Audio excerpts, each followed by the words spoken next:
नमस्ते दोस्तों। आज सुनिए लोकप्रिय एवं वरिष्ठ कथाकार सुषमा मुनिद्र की लिखी हुई कहानी गलत ट्रैक पर चले गए गालिबान। मेरी जुबानी, मैं हूँ सीमा सिंह। दाम्पत्य में तिरोहित होने जा रहा प्रत्येक जोड़ा सोचता है अथवा इस एक जोड़े ने सोचा, इसका प्रामाणिक उल्लेख नहीं मिलता। दाम्पत्य में दाखिल हो रही गाथा बड़प्पन से लैस है। अपनी 3 बड़ी बहनों की तरह दाम्पत्य को चलाऊ सा नहीं होने देगी। 3 में 2 बहनें इस कदर हताश बल्कि हताहत हैं कि उनमें वीरता होती तो तलाक ले डालती। साफ झलकता है बहनें माँ पिताजी की सुध-बुध लेने नहीं, पति निंदा का लक्ष्य लिए कोठार अर्थात मायके आती हैं। अम्मा दत्तचित्त हो दामादों के अवगुण सुनती हैं, लेकिन गाथा को जीजा तरह इतने अवगुणी नहीं लगते जितनी सहोदराएं साबित करना चाहती हैं। उसने तभी इरादा कर लिया था अपने दाम्पत्य को ऐसा चलताऊ नहीं होने देगी कि रजामंदी दिखाई न दे। अपनी खूबी से सामान्य हैसियत वाले घर को ऐसा बना देगी जब एक करीना दिखाई देगा। वो कम हैसियत वाले परिवार की अंतिम उपज है। बाप राम आलीशान दहेज देंगे नहीं जिसके बूते लड़की पति को मातहत बनाकर चलती है। उधर जनक भी बड़प्पन से लैस था। गाथा की पहली झलक देखकर बेकरार हो गया। जाहिर तौर पर पत्नी को लेकर कोई कल्पना नहीं की है। मनसा वाचा कर्मणा को संयुक्त कर गाथा को अपनी कल्पना बनाना है। माहौल को जीवन भर ऐसा मज़ेदार बनाए रखना होगा कि इस लाली दुल्हनिया को अपन की स्थानीय छोटी फैक्ट्री की छोटी नौकरी और 2 छोटे कमरे वाला छोटा किराए का मकान छोटा न लगे।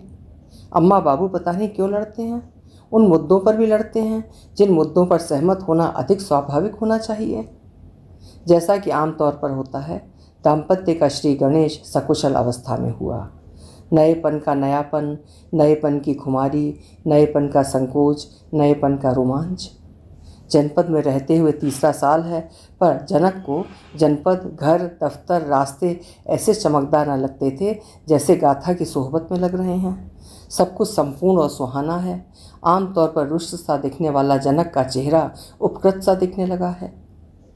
गाथा लड़कियां बहुत सहती हैं। अपना घर परिवार शहर को छोड़कर दूसरे घर परिवार शहर को अपनाती हैं। मुझे तो दूसरे का बाथरूम यूज़ करने में दिक्कत होती है, घर में रहने में बहुत दिक्कत होगी। सामाजिक व्यवस्था है, लड़कियों का अरमान होता है शादी हो, अपना घर हो। ऐसा है तो मैं खुद को थोड़ा बरी हुआ सा पा रहा हूँ। दाम्पत्य के प्रथम वर्ष में इस कदर त्याग, समर्पण, महानता, उपकार का दौर चलता है। प्रथम वर्ष को सद्भावना वर्ष घोषित किया जाना चाहिए। गाथा और जनक एक दूसरे को प्रभावित करने पर उतारू, प्रभावित कर रहे हैं, हो रहे हैं, बल्कि एक दूसरे को प्रभावित उतना नहीं कर रहे हैं जितना अपनी इमेज को उत्कृष्ट बनाना चाहते हैं।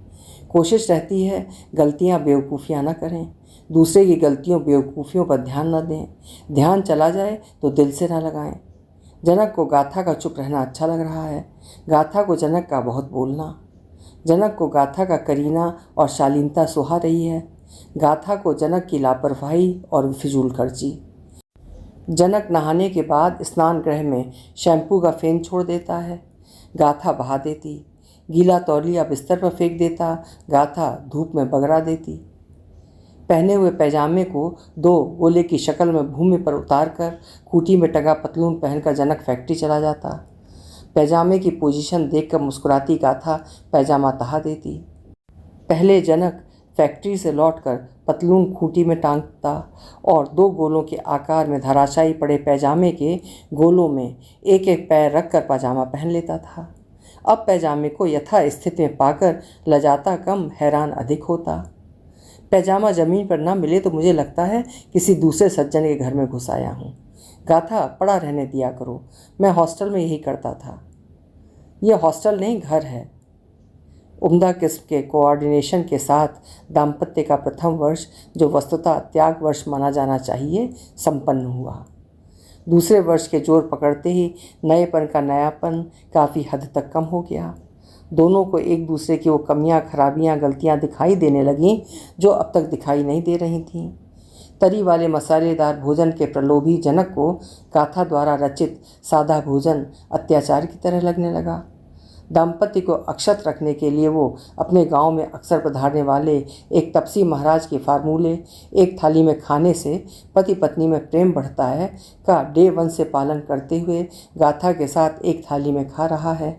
लेकिन अब लगने लगा है थाली में रखा खाना गोबर जैसा हो तो प्रेम नहीं मतभेद बढ़ता है। बाबू भोजन में इतना नुक्स निकालते थे कि सीखते सीखते अम्मा गुणी रसोइयाँ बन गईं। खाते खाते वो स्वाद पारखी बन गया है। जान पड़ता है गाथा ने कोठार में खाना बनाने का अभ्यास नहीं किया है। पापड़, अचार या सलाद परोसना जानती ही नहीं है। इसे सोचना चाहिए दिनचर्या को सुचारू रखने के लिए 2 वक्त का स्वादिष्ट भोजन कितना जरूरी है। यदि गोबर जैसे स्वाद वाला खाना खाता रहा तो एक दिन तत्काल प्रभाव से नौकरी से रफा दफा कर दिया जाएगा। गाथा से कहना पड़ेगा, कोई चेतना संपन्न बड़े अनुसंधान के बाद कह गया होगा, पति के दिल का रास्ता पेट से होकर जाता है। इस पथ को पहचान लो, वरना दाम्पत्य में गफलत बहुत होती है।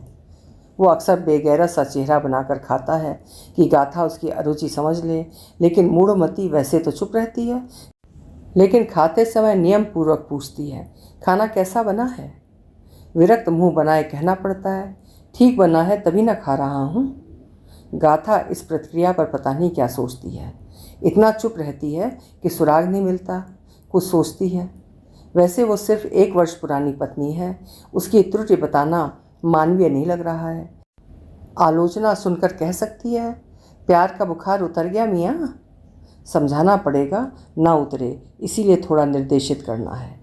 पति पत्नी एक दूसरे के अनुरूप बने, एक दूसरे के हित, रुचि, आराम का ख्याल रखें। ये गलत अथवा अनोखी बात नहीं है। महिलाओं को पति, परिवार, परिजन के मुताबिक खुद को बदलना चाहिए। ये बदलना न खुद पर अत्याचार है, न पति पर उपकार। सुयोग देखकर गाथा से इस संदर्भ में बात करनी है। वक्त रहते विरोध न करो तो विरोध विद्रोह बन जाता है। त्रुटि बताना बलवा करना नहीं है। इस तरह निर्देशित करेगा जो आपत्ति जैसा नहीं, इसरार जैसा लगेगा। जनक ने कूट तरीका अपनाया। गाथा मेरी कमियां बताओ। सब ठीक है। मतलब कुछ है जो ठीक नहीं है? सब ठीक है। तुम अपनी कोई कमी बताओ। अपने लेखे तो त्रुटि रहित तरीके से रह रही है। मुझे नहीं मालूम, तुम बताओ। हाँ, एक दूसरे की कमी न बताने का मतलब होगा हम एक दूसरे को जागरूक नहीं करना चाहते, उदासीन रहना चाहते हैं। उदासीन रहने का अर्थ नज़रअंदाज करना होता है। परिष्कार और परिहार हमें ऊंचा उठाते हैं। मैं चाहता हूँ तुम ऐसी प्रेजेंटेबल बनो कि लोग सराहना करें। कमी बताओ। इतना चुप रहती हो, बात करना सीखो। मैं बहुत नहीं बोलती। मेरे मित्र आते हैं, तुम चुप रहती हो। क्या बोला करूँ? पूछना चाहिए, अकेले आए हैं, वाइफ को क्यों नहीं लाए? अच्छा, पूछ लूँगी। क्या? वाइफ को क्यों नहीं लाए? मेरा 4-5 मित्रों का ग्रुप है। हम लोग शनिवार या रविवार को किसी एक घर में मिलते हैं। भाभियाँ अच्छा खाना खिलाती हैं, अच्छा विमर्श करती हैं, माहौल बनता है। लेकिन तुम्हारे साथ मित्रों को लगता है कि तुम ग्रुप में इजी नहीं रहती हो, घमंडी हो, या उन्हें अपने स्तर का नहीं मानती हो। लगता है जत्था। जनक के मित्र समूह को गाथा जत्था कहती थी। हर किसी को टाइटल देता है। मैं गूंगी गुड़िया, जबकि सुवास कहता है, जनक तुम इतना बोलते हो जैसे सियार हुआ करने लगे, तो फिर चुप नहीं होता। हम लोग एक दूसरे को बोर करते रहते हैं, लेकिन तुम इतना चुप रहती हो। अम्मा मोबाइल पर मुझसे पूछती हैं, इतना चुप रहती है, लगता है खुश नहीं है। मैं खुश हूँ। इतना चुप रहती हो, कैसे पता चले खुश हो? अच्छा बोलना, विमर्श करना स्मार्टनेस है। जत्था दफ्तर की बुराई करता है, भाभियाँ अपनी पीठ ढांकती हैं, आज ये रेसिपी ट्राई की, ये स्मार्टनेस है। भाभियाँ खाना अच्छा बनाती हैं, खुश होकर खिलाती हैं।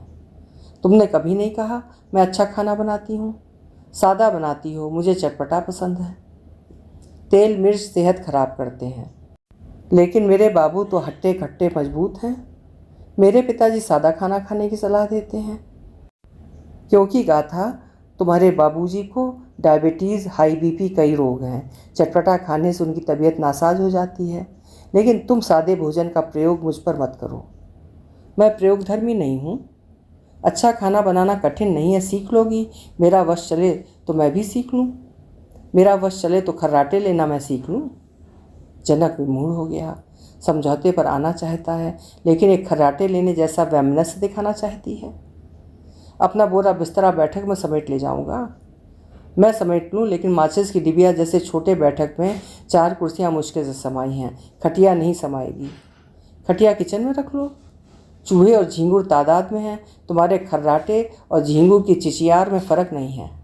मतलब हुड़क्का बजाते हो, अर्थात हुक्का जैसी गड़गड़ की आवाज़ करते खर्राटे लेते हो। कई रातों से सोई नहीं हूँ। मैं खर्राटे नहीं लेता। नींद में नहीं जान पाते हो, मैं कई बार पैताने सिर करके सोती हूँ। किसी दिन मेरी नींद खुल गई थी। देखता हूँ सिरहाने की ओर आपके चरण हैं। भारतीय संस्कृति का कुछ ख्याल करो। पति परमेश्वर को पत्नी का पैर धोखे से भी लग जाए तो पत्नी का रौरव नरक में जाना तय है। मैं फर्जी बातों को नहीं मानती। मैंने जरा सी आलोचना क्या कर दी, तुम बात का बतंगड़ बनाने लगी। बतंगड़ ना बने इसलिए ध्यान रखो, गीला तौलिया बिस्तर पर बाथरूम में झाग न रहे। एक बार मैं झाग में फिसल गई थी, कमर चटकते बची। जूते, कपड़े, बेल्ट कुछ भी सही जगह पर नहीं रखते हो। बड़ी भारी अलमारी खरीद लाओ, तुम्हारी सामग्री उसमें ठूंस कर ताला जड़ दूँ। अलमारी? ख्वाहिशें बताती चलो। सैलरी कम है, लेकिन गुलाम पूरी करने की कोशिश करेगा। सैलरी कम है, लेकिन जत्थे के साथ महफिल सजानी है, पिकनिक मनानी है, थोड़ा बचत करो। नुस्खा बता दो। मुझे एक नया पैसे नहीं देते, नुस्खा कैसे बताऊं? जान पड़ता है पूरी सैलरी वॉलेट में ठूसे रहते हो। खूंटी में टंगे तुम्हारे पैंट की मुझे निगरानी करनी पड़ती है। किसी दिन बूटन अर्थात काम वाली बाई जेब में रखे वॉलेट से सैलरी उड़ा देगी। उड़ा ले, तुम्हारे भरण पोषण में कमी ना आने दूंगा। भरण पोषण की बात ना करना। कुकिंग गैस सिलेंडर की होम डिलीवरी हुई, मुश्किल से पेमेंट कर सकी। मैं पैसे नहीं देता तो पेमेंट कैसे किया? चोरी किया रे। वॉलेट से 150 रुपये चुराने जैसी गिरी हरकत करनी पड़ती है, लेकिन तुम्हें तो उम्दा खाना चाहिए। अरे माफ़ करो देवी, 2 शब्द क्या कह दिए तुमने तो मोर्चा खोल दिया। जनक होश खो देगा अनुमान नहीं था ये।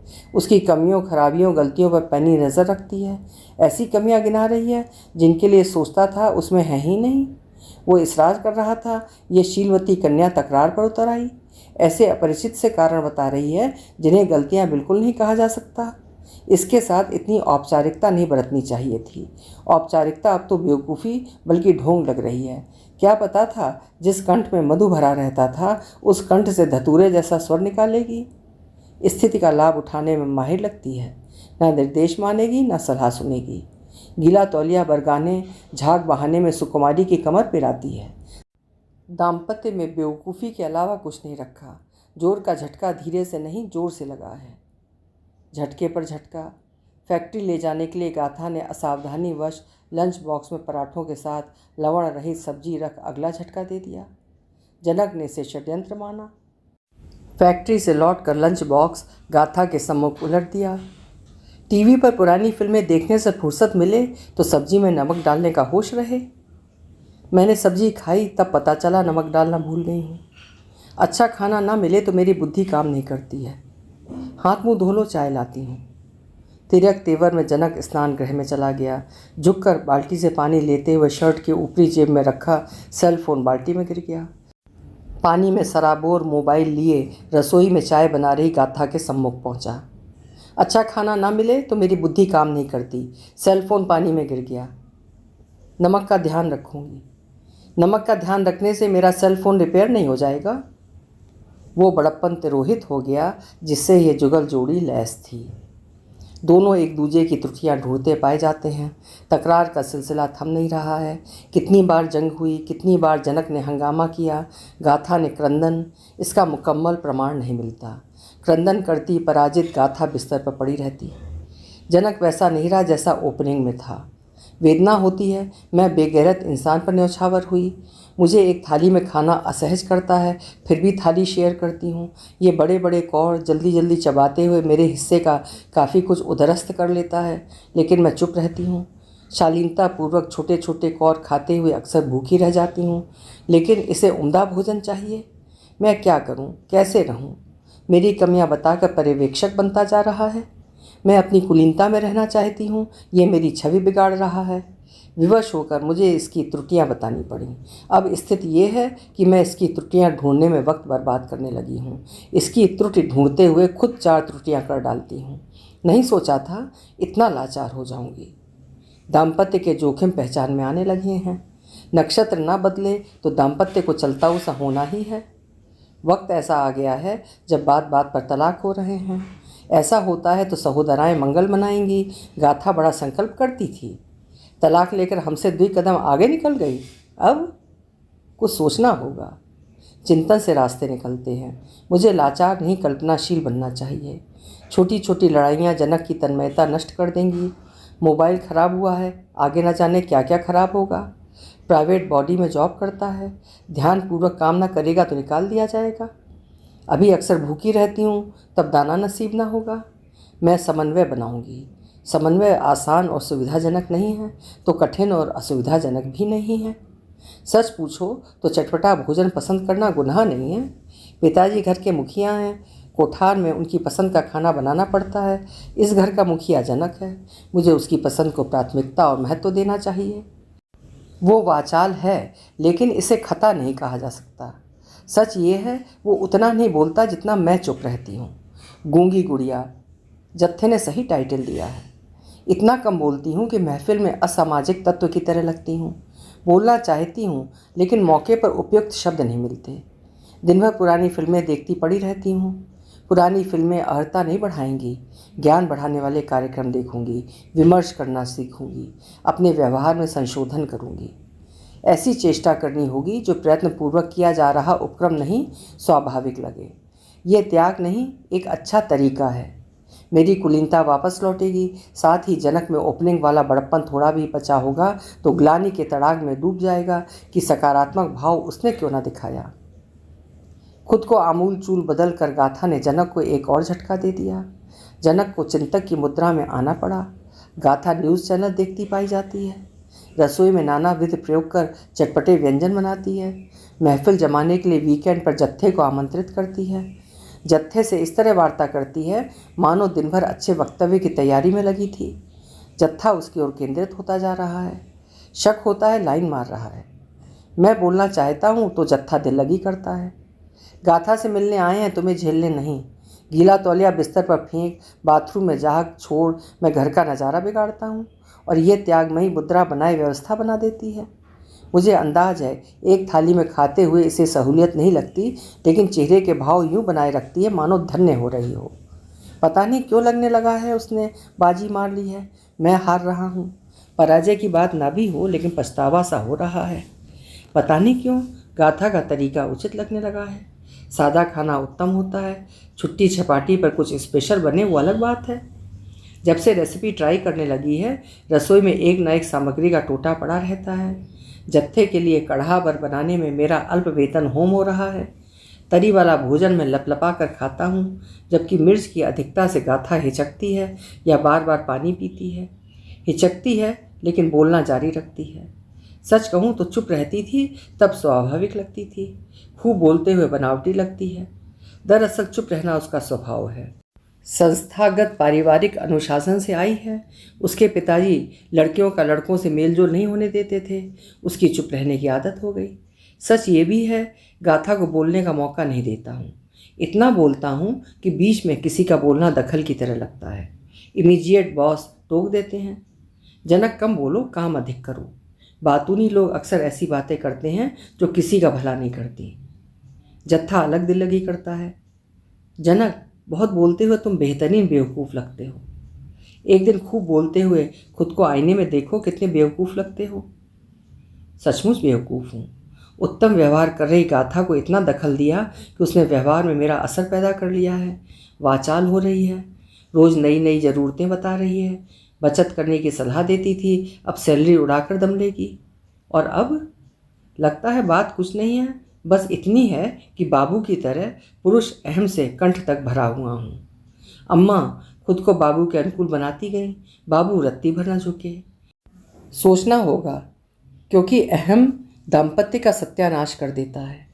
गीला तौलिया खूंटी में टंगा दूँ, झाग बहा दूँ तो दफ्तर के लिए विलम्ब न हो जाएगा। किसी दिन कोई रपट गया तो हाथ गोड़ खंडित हो जाएंगे। प्रत्येक व्यक्ति की अलग प्रकृति और स्वाभाविकता होती है। प्रकृति बदलते हुए गाथा सचमुच टॉर्चर से गुजरी होगी। मैं खुद को बदलूंगा ताकि वो अपनी स्वाभाविकता में वापस आए।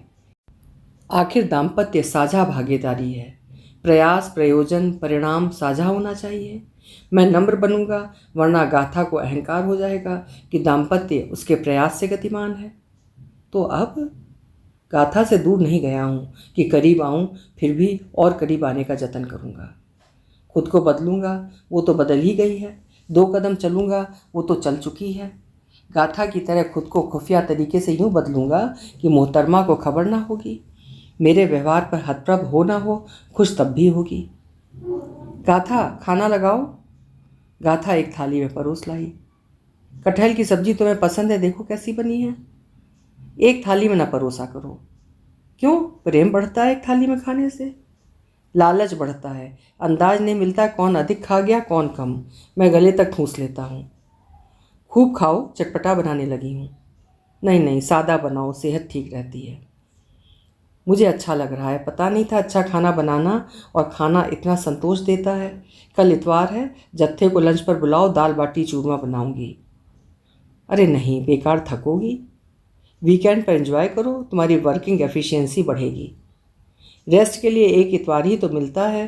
दोपहर में टीवी पर पुरानी फिल्म देखेंगे। मुझे न्यूज़ चैनल पसंद है, बहुत जानकारी मिलती है, किसी भी टॉपिक पर बोल सकती हूँ, गाथा बोली। जनक ने गाथा को देखा, गाथा ने जनक को देखा। समन्वय पर आते आते गलत ट्रैक पर चले गए गालिबान। साझे प्रयास, साझे प्रयोजन का परिणाम कितना विपरीत। परिणाम पर हंसना अथवा लड़ना स्वाभाविक होता, पर दंपति इतने हतप्रभ हुए कि न हंसने की सुध आई न लड़ाई की। अभी आप सुन रहे थे एक खूबसूरत सी कहानी, गलत ट्रैक पर चले गए गालिबान। कहानी लिखी है सुषमा मुनींद्र जी ने। उम्मीद है कहानी आपको पसंद आई होगी। कल फिर मिलेंगे। आपका समय शुभ हो।